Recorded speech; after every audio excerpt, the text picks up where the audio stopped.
Bonjour l'Afrique, les bonnes nouvelles sont plutôt rares dans les médias, mais cette fois-ci, le groupe Serco International vous accueille avec une nouvelle impressionnante, une nouvelle extrêmement agréable. Il s'agit d'un programme de formation high-tech porté sur les métiers d'avenir, les métiers de l'intelligence artificielle où seront recrutés des jeunes Africains formés gratuitement avec des contrats d'embauche en poche dès leur entrée en formation. Derrière ce pari fou, ce jeune béninois qui a été désigné en 2005 parmi les 10 jeunes les plus remarquables de la planète. Il s'agit bien sûr du patron du groupe Serco International qu'on va découvrir dans un instant. On maintient le suspense. Quarantaine balbutiante, mais qui caracole à la tête d'exploits en termes d'ingénierie de formation sur 3 continents. L'Afrique, bien naturellement, l'Europe et l'Asie qu'il a réussi à conquérir. C'est avec vous, André Dossa, le copilote de cette émission, que nous allons décortiquer ce programme avec l'invité dès qu'il va s'asseoir et entrer en scène. André. Osias, bonjour. Un pari d'autant plus fou qu'il s'agit d'emplois high-tech ouverts à 1000 jeunes Africains de toutes filières scientifiques comme littéraires ou de sciences sociales. Ceci après une formation gratuite à des formations qui les conduisent tout droit vers un contrat d'embauche. Un véritable visa pour l'emploi, un pari fou. Derrière ce pari, on l'a indiqué en vérité, il s'agit d'Alain Kakotiti que nous invitons sur ce plateau pour ensemble avec les milliers de jeunes Africains et autres qui nous suivent découvrir tout de ce programme, en savoir tout par le menu détail. Alain Kakotiti, d'abord déjà félicitations pour ce programme. C'est inédit en Afrique. Merci. On s'installe et puis on va le décortiquer ensemble. Alors, Alain Kakotiti, formation gratuite en intelligence artificielle donnant droit à un contrat d'embauche. Du virtuel ou du concret? Non, nous sommes dans la réalité. Et vous savez que c'est dans l'ADN de Serco depuis une vingtaine d'années de pouvoir imaginer et former les jeunes pour que leur formation réponde aux besoins de l'économie. Et nous avons observé une situation assez étonnante sur le marché du travail aujourd'hui. Vous avez des milliers de jeunes Africains qui ont 15-59 ans et qui sont au chômage. Et à côté, vous avez plusieurs entreprises, notamment internationales, qui ont besoin des compétences. Aujourd'hui, quand vous prenez le marché du développement d'applications seules, vous avez un besoin, rien qu'en France, de plus de 150 000 développeurs. Vous avez des gens qui sont dans la cybersécurité, près de 200 000. Et vous allez aux États-Unis, c'est pareil. Donc, vous avez des grosses entreprises qui, elles, ont besoin des jeunes formés pour leur transformation digitale, donc dans la finance digitale, dans la robotique, dans l'intelligence artificielle, dans la communication, dans le marketing. Vous avez plusieurs filières qui sont en demande. Et ces entreprises-là sont prêtes non seulement à former ces jeunes, mais aussi à les intégrer parce que c'est important en fait pour leur transformation. Et donc le travail que nous avons fait en tant qu'organisme de formation, mais aussi en tant qu'industriel, parce qu'il faut savoir que le groupe Serco a mis en place la plus grande chaîne d'assemblage de l'Afrique, en Côte d'Ivoire, avec l'appui du gouvernement ivoirien. Et nous avons pensé que nous pourrons être une plateforme de formation, mais aussi d'accompagnement pour plus de créativité. Et donc dans ce contexte-là, nous créons un contrat tripartite entre l'étudiant, l'apprenti si vous voulez, entre le partenaire qui dit les compétences attendues et nous qui formons donc le jeune. Et donc ça fait que durant les 2 ans de formation, l'entreprise partenaire finance la formation et quand le jeune il a fini, il est déjà apte pour intégrer l'organisation partenaire.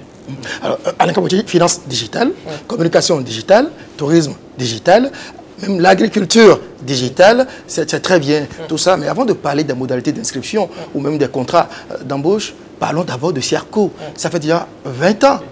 Serco, 20 ans après. Que peut-on en retenir? Le temps passe vite, vous savez, ça me rajeunit. Ça fait déjà un grand garçon. J'avais 19 ans quand j'ai imaginé ce que serait Serco. Et je suis très heureux, c'est parti du Bénin. Nous sommes allés après au Mali, au Burkina Faso, en Côte d'Ivoire. Ensuite en France, en Chine, nous avons mis en place donc, des usines de fabrication d'ordinateurs, de tablettes, de téléphones. Nous allons d'ailleurs lancer le premier téléphone qui parle africain dans quelques jours. Nous avons également mis nos actions dans l'incubation. Nous avons créé le camp du futur à Bassam. Nous sommes également dans le développement d'applications. Nous avons racheté des entreprises en France, notamment OneMap et plus de participation dans Voxygène, qui est une entreprise donc, qui fabrique de la voix.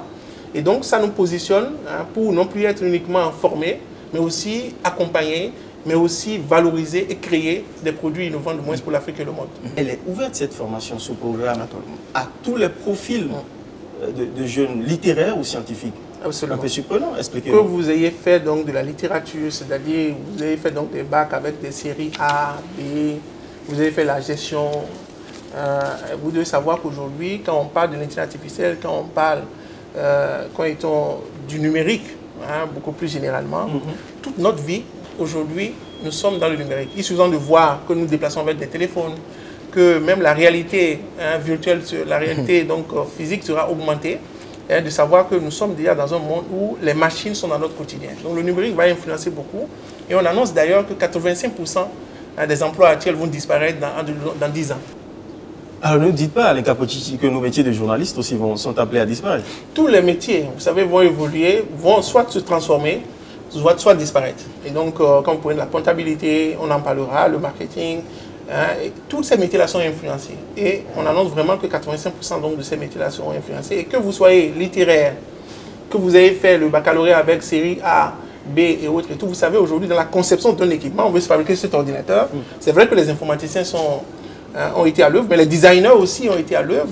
Et dans la communication en fait, de l'outil, donc vous savez qu'aujourd'hui, nous sommes dans un écosystème où tout le monde a sa place. Et c'est important que, et c'est ce que nous avons réussi à faire à Serco, que même des personnes en fait, qui sont issues donc, de milieux littéraires peuvent faire des outils qui sont très dynamiques parce que la formation a été adaptée pour qu'on apprenne en faisant. C'est-à-dire qu'aujourd'hui, quand je prends l'exemple d'apprendre à faire de la pâte à Mio qui se fait chez nous, personne n'a appris ça à l'école.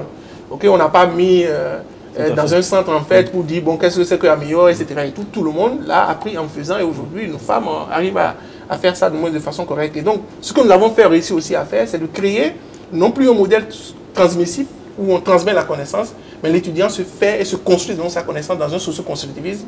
Et donc, nous avons vraiment travaillé à ce que les outils soient adaptés et que l'étudiant apprenne simplement.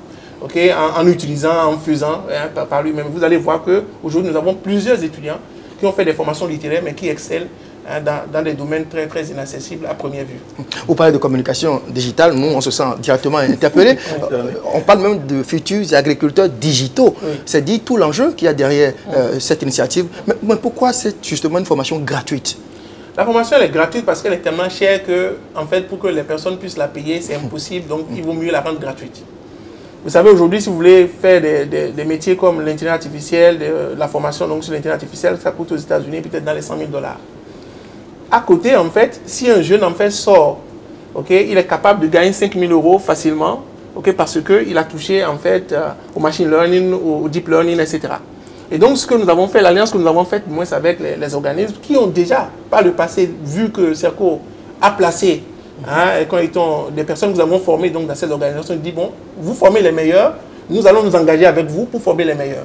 Et je peux vous dire aujourd'hui que nous avons des grosses organisations en fait, qui disent, nous voulons 2 000, 3 000 personnes, que nous sommes prêts à utiliser tout de suite. On dit on ne les a pas, on forme peut-être 200, 300. Et donc aujourd'hui, l'objectif c'est vraiment, d'identifier des jeunes qui ont une certaine capacité de mémorisation, de logique, de les mettre aussi dans un système de formation qui leur permette en fait d'être autonomes, d'avoir de la curiosité, de résoudre des problèmes de façon autonome, de pouvoir collaborer avec les autres, d'agir et autres. Et quand ils ont cette faculté, ils sont capables donc de s'intégrer facilement donc, dans ces gros groupes-là, qui veulent donc des gens qui prennent des initiatives, qui soient dans la créativité. Et c'est ce que nous avons comme challenge de moins de pouvoir construire. Et je pense que nous avons déjà démontré par le passé que nous pouvons le faire. Et c'est ça qui a permis donc cette alliance-là avec ces organisations. Fort bien, vous l'avez démontré. Et on va descendre à Abidjan. Poursuivre les pas de la directrice générale de la Banque mondiale qui a effectué une descente sur vos installations où on a découvert déjà avec vos étudiants ce qu'on appelle l'objet collectif fabriqué par des Africains, touché par le doigt les résultats de vos exploits. On va à Bassam sur les traces de la directrice générale de la Banque mondiale.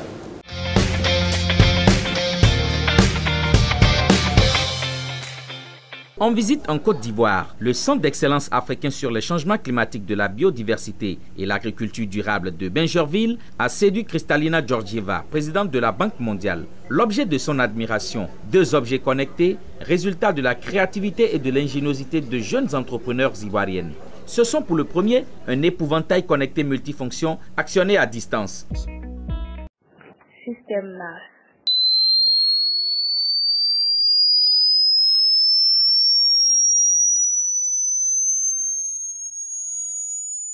Et le second, une gravure parlante, un tableau qui détecte la chaleur humaine et raconte souvent aux visiteurs toute l'histoire cachée derrière une telle réalisation. La Banque mondiale est prête à investir davantage pour appuyer le secteur du capital humain en Côte d'Ivoire, notamment l'éducation, la santé, inclus l'agriculture.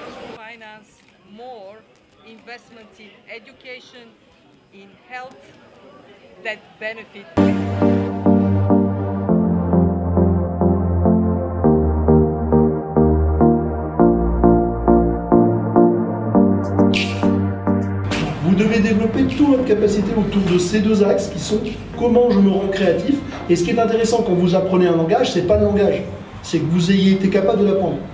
Parce que demain, dans 3 ans, 4 ans, ce que vous serez en train de faire, ça ne sera certainement pas ce que vous avez appris aujourd'hui. Parce que vous pouvez être sûr d'une chose, il n'y a qu'une chose qu'on est sûr en informatique, c'est que tout sera obsolète très vite. À 42, on a 40% des gens qui n'ont pas le bac. Le salaire moyen de sortie des étudiants de 42, c'est 50 000 € par an. Okay. Alors ça fait beaucoup par rapport à ici, mais c'est déjà 30% au-dessus des meilleures écoles françaises. 30% de nos étudiants créent des entreprises. Et c'est pas un miracle, c'est juste, en réalité, la seule chose qu'on fait, c'est ce que vous avez dit, on libère la créativité de gens qui sont enfermés dans un système qui est fait pour la réprimer. Vous gagnerez que si vous faites gagner tout le monde. Parce que chacun va reconnaître la valeur des autres. Et c'est ça qui fait qu'à la fin, on est fort. C'est pas parce que personne n'est fort tout seul.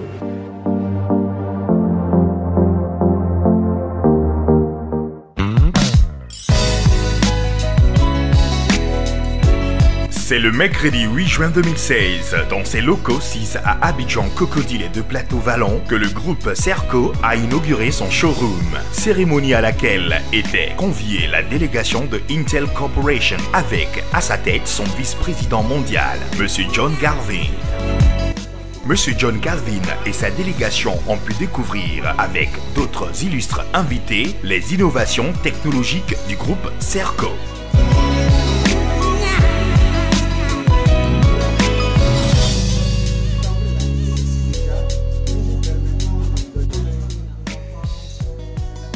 Alors, sur cette installation à Alain Capociti, on voit l'un de vos étudiants qui a fabriqué un épouvantail avec de l'intelligence artificielle embarquée. Expliquez-nous, apparemment, c'est finalement tous les métiers, tout le code des métiers, même un tableau de peinture avec intelligence artificielle embarquée. Absolument. Et aujourd'hui, la Banque mondiale prend donc pour les agriculteurs plusieurs de ces outils. Et même au Bénin aussi, plusieurs paysans en fait seront équipés de ce matériel qui permet, vous savez qu'avant nos parents avaient cet épouvantail-là pour simuler leur présence et éviter que les rongeurs ou bien les oiseaux viennent dévasser leur champ. Et figurez-vous que ça prenait 30% de la récolte. Les oiseaux peuvent prendre donc 30% de la récolte. Et donc avec cet outil-là, qui peut détecter les oiseaux ou bien les rongeurs et émettre des ultrasons pour chasser de façon automatique donc, les oiseaux tout en préservant la biodiversité. En même temps, en fait, le paysan peut de sa maison arroser son champ, peut en même temps, donc, il y a plusieurs en fait, actions en fait, qu'on peut faire. Et donc, et même à un moment donné, cet épouvantail-là est capable donc, de dire au paysan quand est-ce qu'il va cultiver, quand est-ce qu'il va récolter, pour éviter en fait que les oiseaux viennent chercher tout en étudiant avec le deep learning pendant une certaine période, sur 5 ans, etc. Et donc il est équipé d'un système qui permet de capter des informations agroécologiques. Voilà, les informations, un peu comme une personne peut détecter que quand des oiseaux sont là, voilà, la machine en fait est capable donc de capter que les oiseaux sont là, de capter aussi que le sol n'est pas humide et demander à l'arroser. Contrairement voir qu'il y a de la chaleur traditionnelle qui ne bouge pas. La machine est devenue intelligente, c'est l'intelligence artificielle. C'est-à-dire que l'intelligence artificielle, c'est vraiment qu'en même temps qu'aujourd'hui on pense que l'homme est intelligent, la machine aujourd'hui peut aussi capter l'information, peut traiter et simuler l'intelligence, c'est-à-dire peut résoudre des problèmes, peut agir de façon autonome et en même temps s'adapter à des situations nouvelles qui se présentent. Vous transformez notre vie, vous bousculez nos habitudes, vous voulez installer un nouvel écosystème. Comment des métiers tels que la comptabilité, la gestion des ressources humaines peuvent disparaître alors que normalement les entreprises en ont besoin? Absolument. Donc prenons un exemple simple. Aujourd'hui, d'abord, toutes les études démontrent que d'ici 10 ans, on n'aura plus d'aide comptable. Wow. Vous savez, le métier d'un comptable, okay, c'est de collecter, par exemple, les factures, d'émettre des factures, de saisir les écritures, de pouvoir peut-être donner des conseils avec un tableau de bord en fait, aux dirigeants pour qu'ils évitent les défauts de trésorerie ou bien des seuils à ne pas atteindre et autres et tout. Cette activité-là, aujourd'hui, la machine peut la faire. Il suffit seulement que je prenne la facture, que je la scanne automatiquement et les informations seront récupérées et vont être traitées et les écritures seront passées de façon automatique et l'intelligence en fait, de la machine est capable même de pouvoir faire des relances clients, faire un certain nombre de choses en fait, qui étaient dédiées à l'aide comptable. La même chose s'est passée, vous savez, pour... et donc aujourd'hui, cette activité en fait du comptable peut être faite facilement par n'importe quelle personne qui n'ait pas appris la comptabilité. Vous voyez, quand on prend l'exemple donc des secrétaires d'activité... Mais avec une grosse marge d'erreur. Beaucoup plus précis, de façon beaucoup plus précise, je t'assure, que l'homme ne soit capable. Parce que si je te demande sur 10 000 personnes qui me doivent moins de 50 000, il faut que tu aies 2 jours pour le faire. Les ressources humaines, c'est pareil. Vous savez qu'aujourd'hui, pour faire du recrutement, si j'ai 1000 candidatures à un recrutement, mon directeur des ressources humaines a peut-être besoin de 50 jours pour traiter donc 5000 CV, pour arriver à savoir le meilleur profil qu'il me faut pour me créer tout. Aujourd'hui, vous scannez du moins les CV, il est capable en fait de savoir les différents types de compétences que les gens ont et en même temps de te conseiller automatiquement ces personnes-là qui sont mises à disposition. La machine est même capable aujourd'hui de pouvoir anticiper pour aller faire de l'enquête sur les données, de passer même un test de recrutement avec des assistants vocaux, etc. Donc il ne faut pas sous-estimer cette capacité. Vous savez que cette incrédulité, en fait, on l'a quand nous avons les secrétaires dactylographes. Oui. Vous savez, il y a 15 ans, 20 ans, moi je me rappelais encore, vous allez dans les ministères ou bien dans les entreprises, vous avez 20 personnes au minimum qui étaient là, du moins ça tapait à pianoter, c'était les dactylographes, et après, plus tard, l'ordinateur est apparu. Et les gens se sont formés du moins à l'informatique et les directeurs ont pris le rôle, parce que désormais ils peuvent saisir directement leurs documents. Et donc de 20 secrétaires, aujourd'hui on est arrivé à 2 ou bien à une secrétaire du moins dans les organismes. Et aujourd'hui vous avez même des entreprises entières, des immeubles entiers, où vous avez une seule secrétaire en bas qui réceptionne tout pour tout le monde, avec la gestion des documents et tout part. Et donc vous savez qu'il y a beaucoup de métiers qui sont transformés, ou bien des métiers qui vont disparaître. Et donc, ce que nous voulons faire et ce que nous faisons, ce qu'on sait aujourd'hui, c'est qu'on sait que ces métiers-là seront influencés. Parce que les tâches répétitives, en fait, seront... la machine peut essayer donc de les opérer. Et donc, les formations que nous faisons aujourd'hui, si on veut que les jeunes du moins soient insérés, il faut qu'on soit capable d'anticiper sur ça. Et c'est ce que nous essayons de faire à travers cette formation. Et on va l'adapter pour que même celui qui est dans la littérature, celui qui n'a pas fait du moins les mathématiques, puisse se l'approprier et être... capable d'être recruté par les grands groupes internationaux qui ont été très attentifs du moins à notre offre. Elle a beau être gratuite cette formation, on se connaît un peu, hein, il y a peut-être des pesanteurs, certaines considérations qui entrent en ligne de compte. Quelles sont les modalités? Est-ce que c'est par affinité? On est en Afrique. Comment ça se fait? Comment accède-t-on à cette formation? Exactement, dans les pratiques. Pour accéder à cette formation, il faut juste aller sur Internet, sur le site du groupe CERCO, et pouvoir faire le test de sélection. Donc le test de sélection en fait est ouvert pour toute personne, soit même la sélection déjà est dématérialisée, ce n'est pas au faciès. Des personnes qui sont diplômées sans emploi, ou bien des personnes aujourd'hui qui ont fait un bac plus 5, qui attendent au chômage depuis longtemps et qui pensent qu'ils vont trouver un emploi. Vous savez qu'aujourd'hui, l'Afrique, si on prend l'exemple du Bénin seul, vous savez, il y a 100 000 personnes qui sont allées au bac cette année, il y a eu 50 personnes, 1000 personnes qui ont eu le bac. La fonction publique béninoise entière fait environ 75 000 personnes. Elle peut pas tout consommer. Et même si on chasse tous ceux qui sont dans la fonction publique dans 5 ans, il y aura 100 000 personnes en fait, déjà, qui sont sur le marché du travail en tant que bachelier. Tout à fait. Encore qu'en réalité, sur 100 personnes qui rentrent au CI au Bénin, il y a 6 seulement qui arrivent à l'université. Donc vous avez environ 1 million de personnes qui sont en demande d'emploi. Donc c'est impossible que les gens puissent trouver du travail. Donc il faut savoir comment aujourd'hui on doit faire pour que les jeunes puissent être en capacité donc, de pouvoir embrasser les métiers de demain pour exporter leurs compétences. Parce que le développement donc, du numérique fait qu'aujourd'hui on peut être ici et travailler aux États-Unis, ou travailler en Chine, ou bien en Inde, etc. Et donc, dans le contexte donc, de la formation que nous mettons en place, justement, c'est de pouvoir permettre et de mettre... donc, les jeunes vont faire le test de sélection. Okay, c'est un test qui vise la mémorisation d'abord, une capacité de logique aussi. Pour faire de l'intelligence artificielle, il faut juste savoir ça. Donc, tout le monde peut faire le test. Et si vous êtes éligible, vous n'avez pas de frais de scolarité à payer. En réalité, on vous en laisse ce souci-là, mais il y a beaucoup en fait, de travail à faire pour s'approprier, parce que c'est des certifications, donc il y a une intensité de travail à faire. Mais on vous met dans une situation où vous êtes déjà prêt, en fait, à intégrer une entreprise. Donc, ça veut dire qu'il y a de l'investissement, mais à la clé, vous avez un salaire minimum qui est garanti, par les entreprises, selon que vous êtes ici, ou bien dans les entreprises européennes ou canadiennes. Avant qu'on parle du site, où est-ce qu'on va exactement.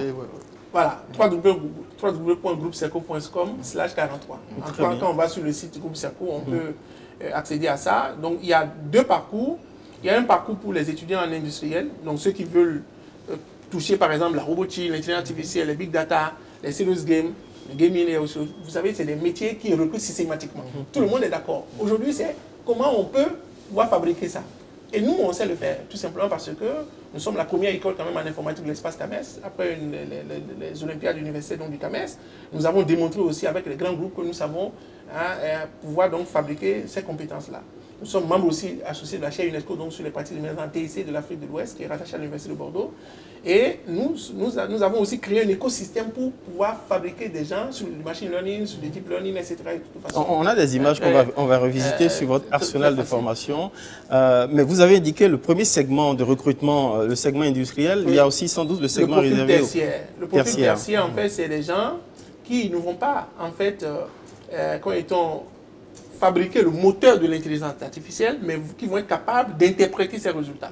Lorsque je veux faire, par exemple, du marketing, mon rôle en tant que quelqu'un qui fait du marketing, du ciblage, ce n'est pas de développer l'application qui va le faire, mais je vais pouvoir interpréter pour analyser du moins la cible exacte qu'il faut.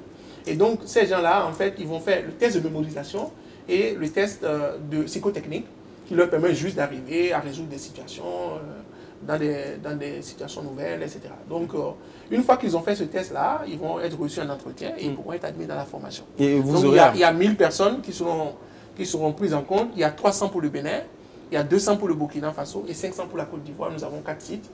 Et donc, l'idée, c'est vraiment être en capacité de fabriquer les meilleures compétences en Afrique.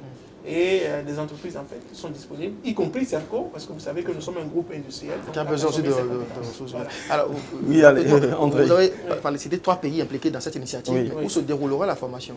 La formation aura lieu à la fois, de moins, en Côte d'Ivoire d'abord, vous avez 4 sites. Nous avons d'abord le village des technologies de la communication à Bassam, donc où l'État ivoirien a mis en place, a mis à leur disposition pour les 12 000 m². Au Vitip. Okay, nous avons le pôle d'innovation de Bingerville, donc de l'université Félix Houphouët-Boigny, où également le ministère de l'Enseignement supérieur a mis à notre disposition donc, un espace pour former les jeunes. Et vous avez l'Institut Cerco aux 2 plateaux, à Cocody, et vous avez à Yopougon aussi, où nous avons un site. Donc nous avons 4 sites donc, qui vont accueillir 500 personnes. Au Bénin, nous aurons 300 personnes, à Sikakondi. Et au Burkina Faso, à Ouagadougou, nous aurons 200 personnes. Mais au-delà de ça, en fait, nous allons sélectionner dans les jeunes que nous avons formés aujourd'hui parce que nous avons déjà mis en œuvre ce type de formation déjà pour les 2 dernières années. Et donc, l'ensemble pratiquement de nos étudiants, qui aujourd'hui sont près de 300, qui sortent des formations, seront systématiquement recrutés.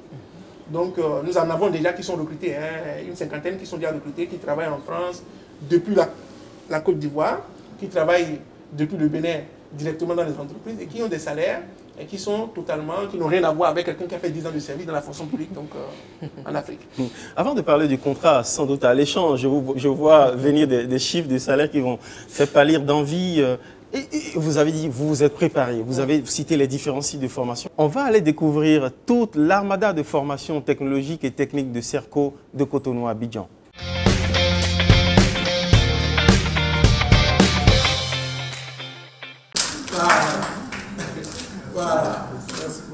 L'image est rare. Ces jeunes techniciens en blouse de travail sont en train de réaliser un pari technologique inédit en Afrique au sud du Sahara. Monter toutes les 2 minutes un ordinateur portable et en parallèle une tablette.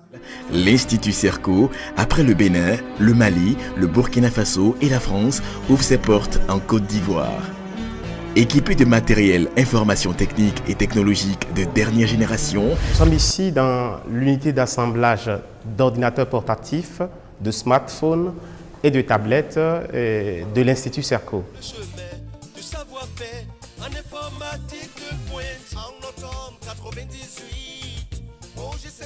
Cet institut à vocation technologique se donne pour objectif de former les cadres compétitifs sur le marché de l'emploi. Pour ce faire, cela passe nécessairement par la mise à la disposition du matériel informatique. Ici, les étudiants ont l'obligation de réaliser tout ce qu'ils ont comme schéma ou modèle qu'ils ont eu à réaliser en classe en théorie. Ils doivent passer dans cette salle pour concrétiser, c'est-à-dire réaliser ces plaquettes-là.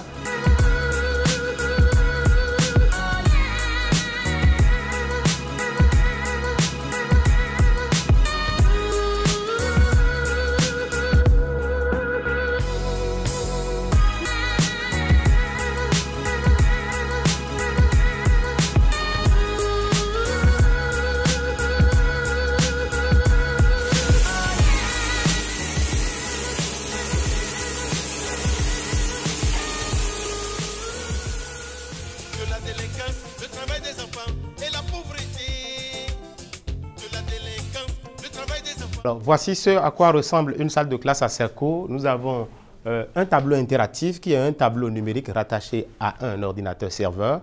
Vous avez un vidéoprojecteur et puis une caméra PTZ. Ce système est fait de telle sorte que le cours qui est dispensé par les professeurs est automatiquement enregistré, stocké sur un ordinateur et puis diffusé après vers d'autres réseaux des étudiants qui sont en ligne.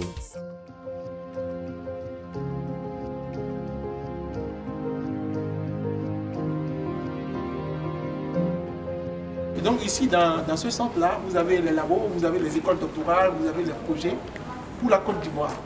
Et donc, Serco fait partie quand même des écoles pionnières à être intégrées ici. Et donc, on a installé un atelier de fabrication. Vous avez déjà visité l'atelier des équipements à chaud. Ici, c'est les équipements à froid. Après l'atelier de fabrication, vous avez le centre d'incubation. Les deux se complètent parce que l'incubation va donner vie au produit. Mais pour le prototyper, c'est dans l'atelier de fabrication. Donc dans l'incubation, ça va être plutôt veiller sur les process, le marketing, tester le produit, l'accompagnement en financement, etc. Et tout. Donc vraiment aider le jeune à pouvoir avoir une idée réelle donc, de son projet. Quand les jeunes arrivent, ils peuvent être à la fois en incubation et être dans l'atelier de fabrication, ou bien ils peuvent concevoir leur produit chez eux et venir juste en fait pour le prototypage. Et dans le mois qu'on est en train de concevoir, ils vont avoir l'accompagnement à la fois des spécialistes, donc une entreprise par exemple comme Orange et d'autres qui on veut en fait venir prototyper pour une journée, ils peuvent venir le faire.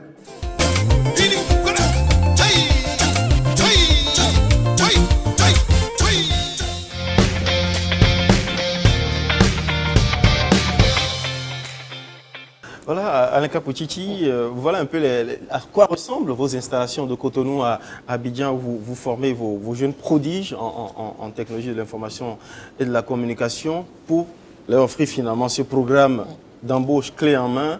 Les avantages de ce programme, vous avez commencé par nous mettre de l'eau à la bouche. On veut tout savoir. Combien gagne un jeune d'entrée quand il est ici ou éventuellement quand ils seront peut-être envoyés dans vos entreprises partenaires? Voilà. En fait, quand un jeune vient dans ce programme, il a un salaire minimum qui est négocié avec la boîte en fait, qui recrute. Et donc, déjà quand il a suivi le parcours sur les 3 ans, il a un salaire minimum qui est négocié à 300 000 francs CFA. Donc, ce qui est largement en fait au-dessus, parce que quand vous avez fait de l'IA, vous avez touché au deep learning, etc. et tout, vous commencez vraiment, ce qui équivaut même d'ailleurs à un salaire qu'on paye à un stagiaire en France. Vous comprenez? Donc, une entreprise qui recrute chez nous, a vraiment beaucoup plus de possibilités. C'est comme si la personne doit recruter la même chose en France, donc c'est l'ordre de 100 000 €. Un développeur en fait, que tu recrutes du moins en France, ça te coûte 100 000 € l'année. En fait, vous êtes en train de nous dire là, en fait, vous nous faites rêver, franchement, dites la vérité, Alain Kapouchichi. C'est un jeune prodige de 17 ans qui a réussi à ce programme. Tout le monde connaît aujourd'hui le coût. Il gagne 300 000, le salaire. Il commence avec 300 000 francs CFA. Et nous avons déjà, comme je vous l'ai dit, une bonne cinquantaine donc, de personnes qui sont déjà touchées par le programme ici. Et c'est parce que, justement, les premiers étudiants, la première cohorte que nous avons envoyée, ces gens-là ont été tellement...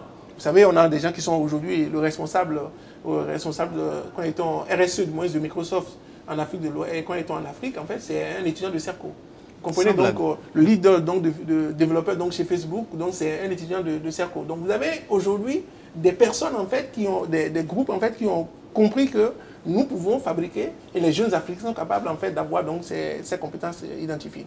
Maintenant, il y a des entreprises, vous savez, nous sommes membres de la French Tech, vous comprenez, ça veut dire quoi? Ça veut dire que nous sommes à la pleine image en France. Un jeune, quand il est séduit, l'entreprise en fait française ou bien canadienne, au moins, c'est séduit par, quand ils sont les jeunes, on peut le déplacer parce qu'il y a un visa French Tech qui lui permet de déplacer à la fois sa famille et autres et tout, sans des contraintes particulières. Okay? Parce qu'aujourd'hui, tous les pays européens ont un besoin en termes de développeurs, en termes de personnes, moins dans la cybersécurité, dans le marketing digital, dans la finance digitale, dans ces métiers, la question des métiers nouveaux. Mais on peut aussi travailler à distance, c'est l'avantage. Les nôtres aussi en ont besoin, au passage. Voilà, les nôtres en ont besoin, et nous formons effectivement aussi pour le marché local. Aujourd'hui, le monde a besoin de ces gens-là qui ont des profils particuliers. Et ce que nous avons essayé de faire, c'est justement donc de pouvoir proposer une offre qui puisse adresser toutes ces compétences. Je ne vous cache pas qu'aujourd'hui, au niveau local ici au Bénin, quand vous prenez tous les ministères du Bénin, il y en a 21 ministères. Nous avons 5 ministères dont les anciens de CERCO sont les directeurs du système d'information. Vous comprenez, sur 21 ministères. Vous allez à l'ambassade des États-Unis, vous allez, comme vous comprenez, vous allez chez Orange, vous allez dans tous les grands groupes, vous avez les anciens de CERCO. Justement, Aleka Kochichi, si un jeune, que se passerait-il par exemple si un jeune décide, plutôt que d'aller travailler en entreprise, de se mettre à son propre compte, de s'installer ou de collaborer avec d'autres entreprises, que se passerait-il? Quelle garantie avez-vous? Quel lien y a-t-il un engagement entre vous et ces étudiants que vous formez? Est-ce que c'est possible au bout de ce contrat d'entreprendre aussi? C'est-à-dire que la formation n'est pas orientée uniquement, on peut trouver du travail, c'est important. Mais nous avons prôné l'entrepreneuriat dès le départ, depuis une vingtaine d'années. Et aujourd'hui, nous avons mis en place tout un camp dédié au futur en Côte d'Ivoire. Nous avons d'ailleurs déjà recruté 1000 jeunes. Et ça, c'est pour vraiment créer et développer sa propre entreprise. Nous avons aujourd'hui un partenaire avec la Banque mondiale et le Fonds des Nations Unies pour la population pour former 300 000 jeunes et femmes entrepreneurs en insistant sur l'innovation, la créativité. Un incubateur grandeur nature. Exactement, avec de l'accompagnement, permettre moins aux jeunes de pouvoir donner vie à leurs produits. Et donc, si un jeune après décide, non pas de travailler, mais de pouvoir créer son entreprise, nous avons même des prises de participation, avec des machines de prototypage qui sont mises à disposition que vous avez eu l'occasion de moins de voir. Et donc donner vie au projet et montrer donc des créateurs. Maintenant, avec des espaces de coworking où il y a différentes formes de compétences pour accompagner. Le camp du futur, c'est vraiment un camp dédié à l'innovation où je viens avec un problème, ma tomate qui pourrit, et j'ai un ensemble de machines de transformation pour faire du séchage, pour faire du jus, pour faire un certain nombre de choses à disposition pour créer et imaginer le produit de demain. Maintenant, si le jeune n'a pas envie d'entreprendre, mais de travailler pour une autre entreprise qui n'est pas dans le réseau des entreprises partenaires, en ce moment-là, l'entreprise s'engage à payer 10% en fait donc du salaire donc comment on appelle du jeune, qui participe en fait à payer les frais de formation. C'est bien beau. Alors pourquoi il n'y a que, enfin c'est le sentiment que j'ai quand je vous écoute, que je vois de si belles images, pourquoi il n'y a que CERCO qui offre une formation innovante dans ce sens-là? Parce que d'abord, vous savez, c'est très difficile de commencer à parler de machine learning. Vous savez, les universités en Afrique où on parle de machine learning, d'intelligence artificielle, je peux vous dire, pour être président du réseau des établissements publics de l'enseignement supérieur de l'espace CAMES, et pour avoir été aussi expert du CAMES, de l'UOMOA, j'ai été dans presque en tout cas dans beaucoup d'universités en Afrique de l'Ouest et au niveau de l'Afrique centrale. Je peux vous dire qu'on a à peine une ou deux universités qui parlent d'intelligence artificielle. Pourquoi cette réticence-là? Tout simplement parce que c'est des technologies. Ce n'est pas méconnaissance des profits, des bénéfices que constitue aujourd'hui le numérique. Oui, parce que vous savez, nos enseignants, nous voulons enseigner des choses du passé. Nous voulons, comment on appelle, l'enseignant a été formé sur quelque chose il y a 20 ans. Il reste figé. La même chose. Voilà. Et donc, ça fait qu'on enseigne l'informatique d'il y a 20 ans, alors qu'il faut former le jeune sur l'informatique. On parle de MS-DOS ou exactement, on fait encore le débat. En 2019. On fait encore. André enseigne un rayon. Hein? Et donc, ça fait que, en fait, vous formez le jeune direct pour le chômage. Alors qu'il y a la possibilité de les former sur les métiers de demain. Et c'est ce que CERCO essaie de faire. Vous savez, pour la petite histoire, puisque vous nous comparez quand même aux autres écoles, le CAMES a organisé pour son cinquantenaire une compétition internationale qui a recoupé l'ensemble des écoles publiques et privées. Chaque école de l'espace a envoyé 3 personnes.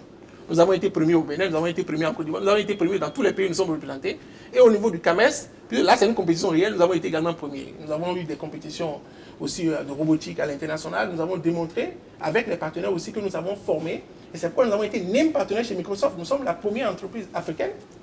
Vous savez, parce que vous avez, quand vous êtes name partenaire, je ne sais pas si vous vous êtes usine de fabrication, il vous faut 5 ans, 6 ans avant d'être name partenaire. Microsoft vous permet d'exploiter sa plateforme. Et donc, quand je fabrique un téléphone, quand je fabrique du moins un ordinateur, j'embarque directement, du moins, le système d'installation dessus. Donc, c'est un niveau, en fait, de confiance. Vous ne fabriquez pas des Nous sommes name partenaire chez Intel. Et vous savez que le vice-président mondial de Intel, M. Gordon, est venu à Serco pour inaugurer le showroom. M. Gordon, le vice-président de Intel, quand même, qui est le fabricant donc, des microprocesseurs. Dans toutes les machines, pratiquement, vous avez les microprocesseurs. Et tout ça, en fait, a permis de nous positionner et de dire que nous disons un peu plus loin. Et donc, nous avons refondu nos formations pour oublier le verbiage, le professeur, le seul sachant. Le professeur, en fait, se met entre le savoir et l'apprenant. Vous savez que l'un des grands pédagogues de notre ère, en fait, a dit que pour arriver à rendre des étudiants autonomes, il faut tuer le professeur. Et en tout cas, il faut qu'il fasse le mort. Et c'est important, en fait, de savoir que la compétence, aujourd'hui, c'est des savoirs en action. Le jeune n'est pas là, en fait, pour qu'on lui dise ce qu'il doit pouvoir faire. L'idée derrière, c'est de ne pas en faire un être qui enregistre de manière passive, mais de le rendre actif. C'est-à-dire que l'apprenant, quand on dit on va faire du Python, on va faire donc de l'IA, on va faire de la robotique, il ne s'agit pas de dire qu'est-ce que c'est que le robotique, qu'est-ce que c'est l'histoire de la robotique. Non, non, non, on lui donne le robot, et on lui dit de commencer. De confronter à des situations et il va qui développe son potentiel. Exactement. Et vous allez voir, nous avons démontré que les jeunes, en fait, savent faire, et c'est ça qui fait qu'aujourd'hui, que nous sommes positionnés. Mais en même temps, nous sommes disponibles et ouverts à accompagner. Et aujourd'hui, les programmes qu'on a avec la Banque mondiale, qu'on a avec donc, les ministères et autres, nous donnent des espaces, c'est vraiment dans cette optique-là, que ce n'est pas tout le monde. Et même si on va plus loin au niveau du CAMES, vous savez, je suis quand même maître assistant des universités du CAMES en génie informatique. Ça veut dire qu'après le doctorat, il faut avoir fait le parcours universitaire, donc il faut. Et nous ne sommes pas nombreux, en fait, en tant qu'informaticiens, au niveau de l'espace. Et vous avez fait pas mal de publications et d'études pour les systèmes universitaires de formation. Et j'ai compris qu'aujourd'hui, il faut former les informaticiens et le monde en a besoin. L'Afrique, en fait, a 50% de la réserve mondiale en termes de jeunesse. Si on les rend compétents, vous avez aujourd'hui, il y a quelques années, les Béninois allaient au Sénégal, allaient en France, allaient au Tchad, allaient dans plusieurs pays parce qu'on a réussi à les former. C'est la même chose qu'on peut aujourd'hui essayer de construire. Et ce que nous sommes en train de faire justement, donc répondre développer les compétences et les potentiels technologiques des jeunes Africains, en fait, c'est créer un coefficient multiplicateur de l'économie. C'est doper la transformation économique de l'Afrique. Vous en avez le mérite. On a cherché à savoir. On va aller voir les partenariats internationaux avec lesquels vous avez pu décrocher aujourd'hui ce programme dont on parle.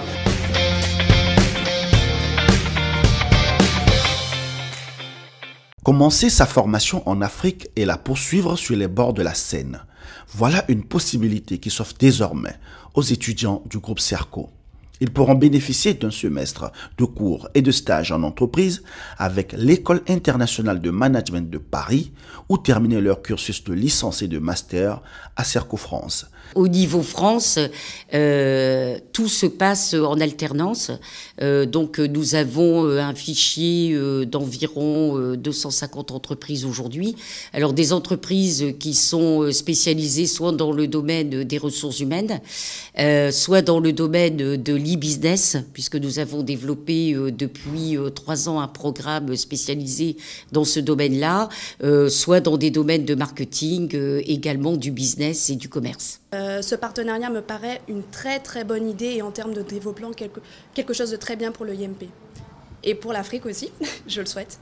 Je pense que c'est une opportunité et qu'on va devoir développer dans les années à venir si on veut pouvoir s'ouvrir au monde. Et je pense que c'est intéressant aussi que des gens d'Afrique, du Bénin ou de la Côte d'Ivoire viennent aussi nous apporter leurs expériences et leur culture pour qu'on puisse échanger. La thématique principale de notre chaire, c'est le développement des pays du Sud à travers la technologie de l'information et de la communication. En tant que président, je déplore que nous n'ayons pas assez de chaires en Afrique. Nous avons une chaire au Maroc et une chaire en Afrique du Sud. L'institution de la chaire défendue par le professeur Alain Kindou est déjà un élément positif puisque, comme vous le voyez, elle est très ancrée, en particulier avec le Serco. Tous les étudiants qui sont par exemple au CERCO, peuvent par le biais du CERCO bénéficier des ateliers ou des formations de l'expertise de la chaire qui est actuellement installée à l'Université de Bordeaux 3. Aujourd'hui, c'est une autre dimension que nous abordons à travers le fait que désormais, nous pouvons accueillir directement donc, les étudiants qui ont quand même déjà une certaine formation en master et qui ont eu la mention très bien et qui ambitionnent donc de pouvoir faire de la recherche fondamentale comme la recherche appliquée. L'avantage ici maintenant, c'est que dans le cadre de la chaire, le réseau s'ouvre, on peut commencer à travailler, des formations peuvent se faire et de cette manière-là, on n'est pas obligé de recourir forcément à d'autres universités avant donc d'accueillir donc un étudiant de moins en thèse.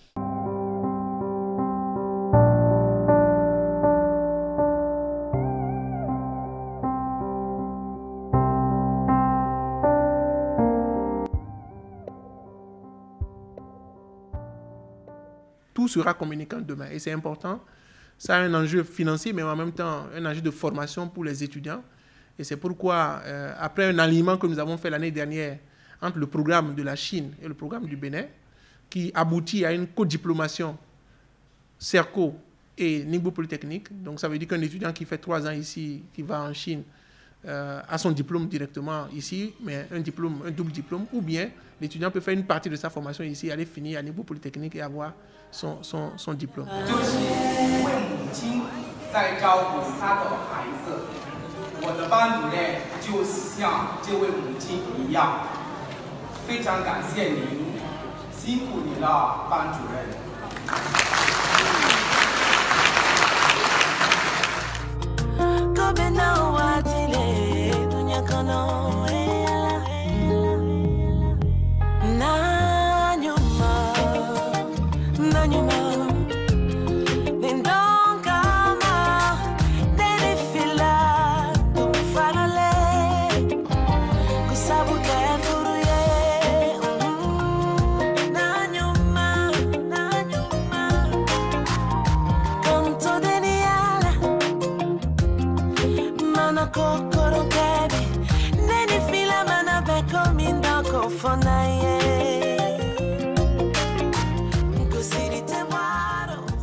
Alain Kapouchi, tout cela nous fait rêver. On se rend compte à travers ces partenariats que c'est tout mérité, en vérité, ce programme que vous avez réussi à décrocher pour CERCO en faveur des jeunes.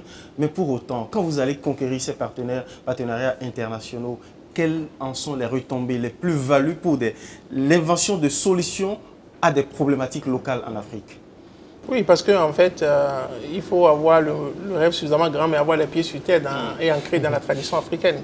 Quand vous prenez l'exemple, par exemple, de l'épouvantail connecté, on est parti de l'expérience de nos paysans, qui sont déjà des innovateurs, puisqu'ils ont réussi à créer quelque chose, à diffuser ça dans leur environnement, et ça marche, même si ce n'est pas à la hauteur en fait, donc, de ce qu'on aurait souhaité. Donc aujourd'hui, c'est très important pour nous de concevoir des choses qui soient locales. Par exemple, vous voyez, nous lançons bientôt un téléphone qui parle Wolof, qui va parler Baoulé, qui va parler Djoula. Donc je peux vous faire un petit test.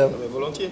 Vous avez vu, voilà là, l'objectif en fait c'est de pouvoir après commander. Vous savez, avec Siri par exemple, il faut aller sur Internet pour pouvoir dialoguer. Nous serons embarqués sur les téléphones. Et même sans connexion, ça peut fonctionner. C'est une française qui fabrique la voix. Donc on peut fabriquer le fond, on peut fabriquer du Djoula, du autre et tout. On travaille sur le Yoruba, le Ibo, qui sont des langues véhiculaires, donc très importantes. Et donc vous voyez donc que les gens un test et ils lisent ça en temps réel. Alors là, je vois que c'est un test. C'est du Wolof. C'est du Wolof. C'est du Wolof.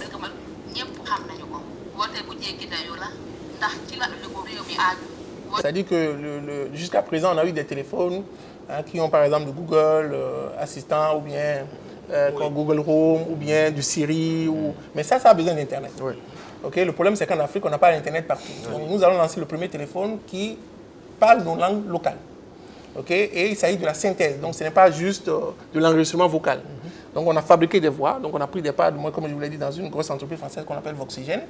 Et aujourd'hui, on arrive en fait à pouvoir, par exemple, là, c'est du Wolof.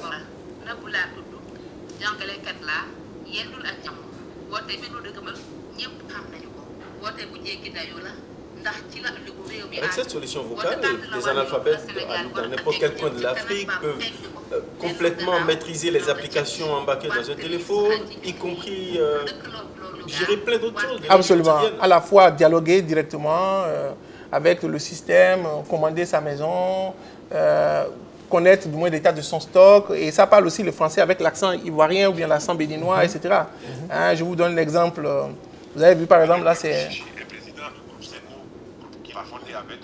Là, il lit un test. Il parle français. Il parle français là, mais avec un accent, parce que vous savez, quand vous parlez français avec un accent français à une dame, en fait, donc ivoirienne, elle est larguée. Par contre, si vous parlez avec l'accent local, en fait, c'est plus accessible. Voilà, c'est plus accessible. Et donc, le challenge, vous savez que le vocal, mieux que le texte, va être vraiment un grand véhicule. Et aujourd'hui, tout le monde est d'accord que je peux commander ma maison, ça me facilite la vie. Et avec l'intelligence artificielle, des choses totalement intelligentes l'ont fait. C'est-à-dire que j'ai par exemple une entreprise, je suis analphabète en français, je veux connaître l'état de mon stock, combien j'ai enregistré aujourd'hui, je peux lui demander de réserver un billet d'avion pour moi, faire un ensemble donc, de gestes assez simples.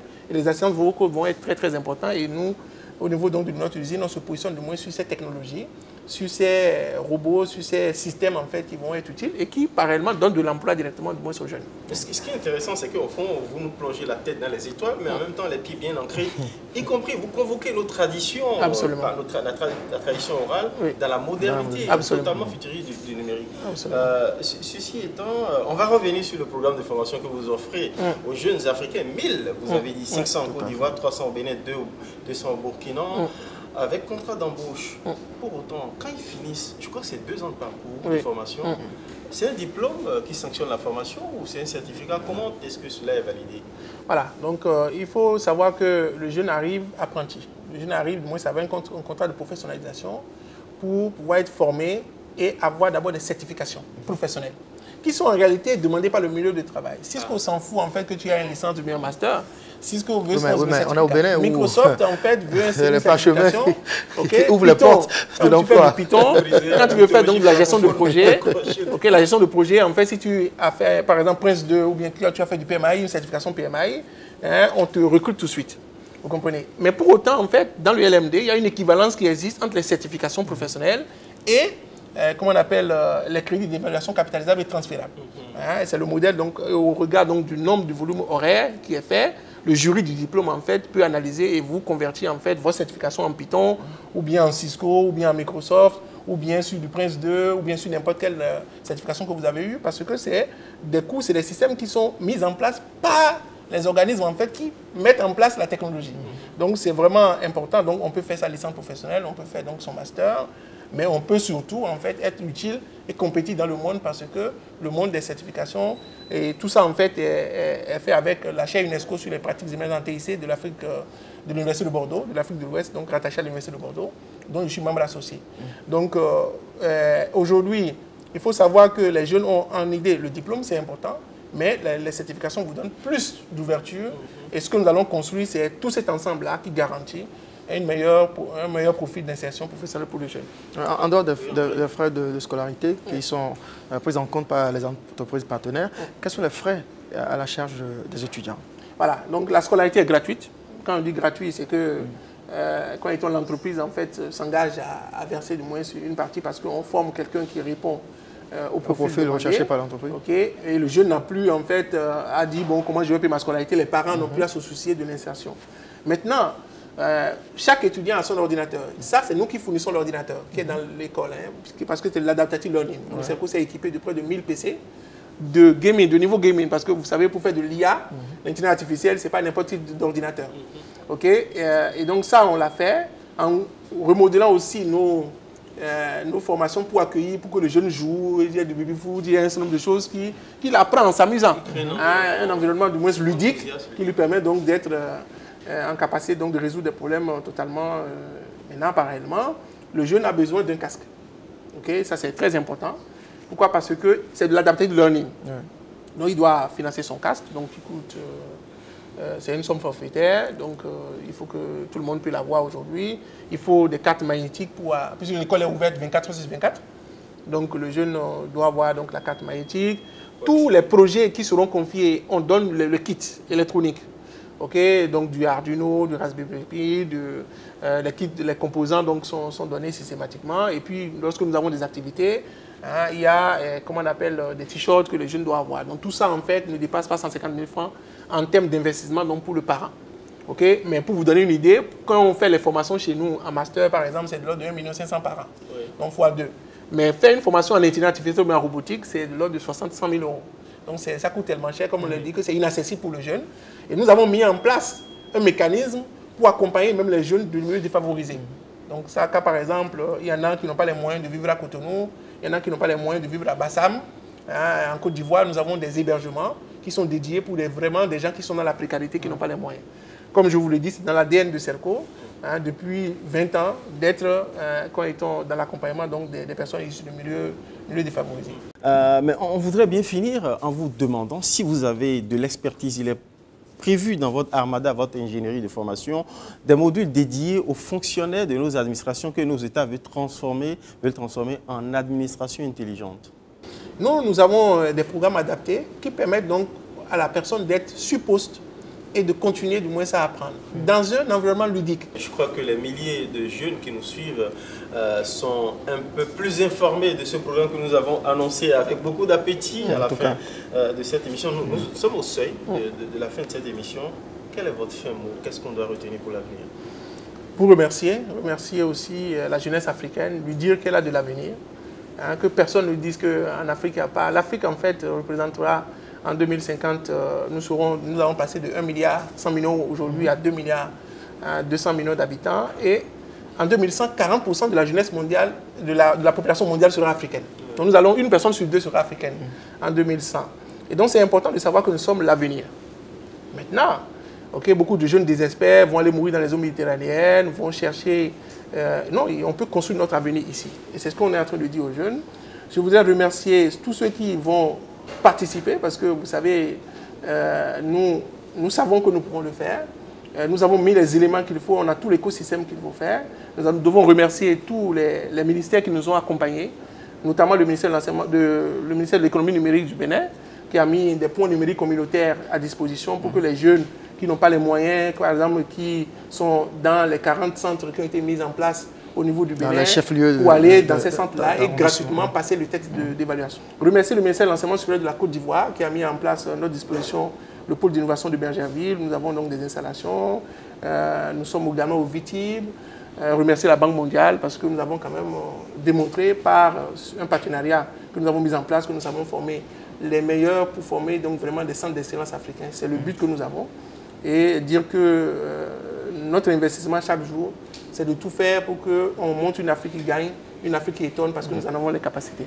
Eh bien, Alain Kabouchidji, merci de nous avoir offert l'occasion de cette immersion dans ce programme inédit en Afrique où vous offrez avec vos partenaires aux jeunes africains, 1000 déjà pour commencer, une formation gratuite dans les métiers du futur, métiers de l'intelligence artificielle avec un contrat d'embauche en poche dès l'entrée en formation. L'Afrique, berceau de l'humanité, merci de nous donner l'espérance que l'Afrique est l'avenir de l'humanité. Merci de nous avoir suivi.